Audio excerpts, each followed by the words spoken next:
আজকে আজকে আমি সব আমার মোটা আপুদের সমস্যার সমাধান দেব। দেখো, আমি সকালবেলা যে ভিডিওটা আপলোড করছিলাম বা যে ক্লাসটা আপলোড করছিলাম সেইটাতে দেখেছো মোটা আপুদের বডি শেপের সমাধান দিয়েছি, তাই না? যারা এখনো দেখোনি ভিডিওটা দেখে আসো, সেভ আছে। আজকে দিব সালোয়ারের সমস্যার সমাধান।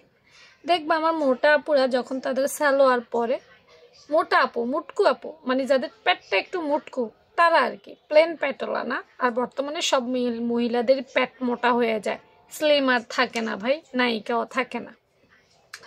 তো পেটটা যখন মোটা হয়ে যায় আর আমরা যখন নর্মালি একটা সালোয়ার পরি তখন দেখবা পেটের মধ্যে কোনোদিনও পরা যায় না, হয় উপরে পড়তে হয় বা নিচে পড়তে হয়।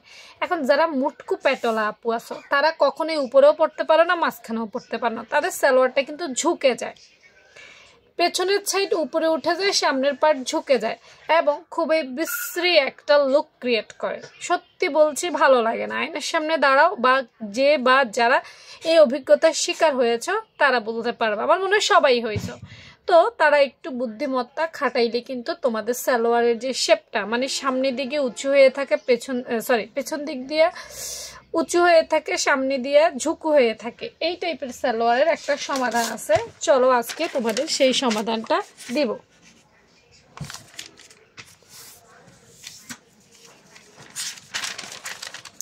আমি এখানে একটা প্যান্ট কাট, একটা ট্রাউজার প্যান্ট কাটের একটা সালোয়ার দিয়েছি, কারণ এইখানে কাজটা আমার লাগবে, এখানে যে জিনিসটা আছে এটা আমাদের লাগবে, তাই। খেয়াল করো, ধরো নর্মালি তুমি একটা প্লাজো যেমনি করো ওইভাবেই করবা। আমি কিন্তু অত কঠিন টঠিনে যাই না, তোমরা ভালো জানো।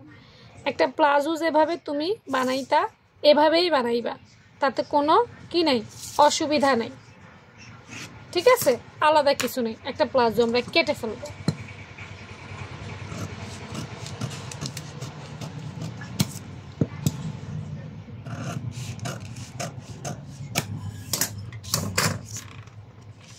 দেখো, এই হচ্ছে আমাদের একটা প্লাজো, ঠিক না? হ্যাঁ, এভাবে বানাইলে সামনে এবং পিছনে দুই সাইডে সমান হয়। সমান হয় না?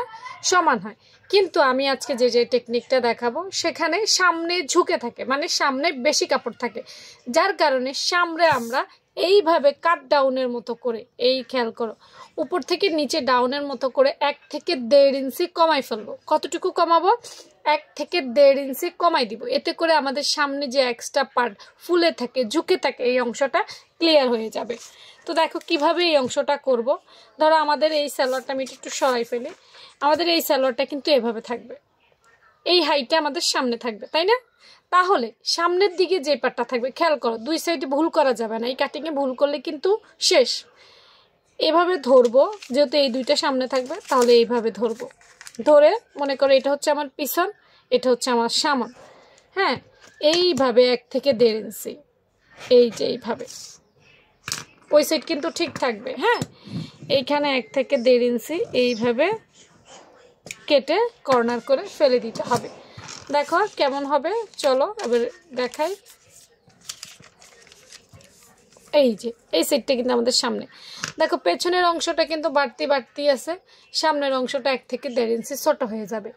ওই যে মুটকু প্যাটের জন্য আমরা উপরেও পড়তে পারি না, মাঝখানেও পড়তে পারি না, যার কারণে সালোয়ার সামনের দিকে ঝুঁকে যায়, হাঁটুর জায়গায় ফুলে যায়, রানের জায়গায় ফুলে যায়, মানে অনেক ঝামেলা। যাদের হয় তারা বুঝবা ভালো করে।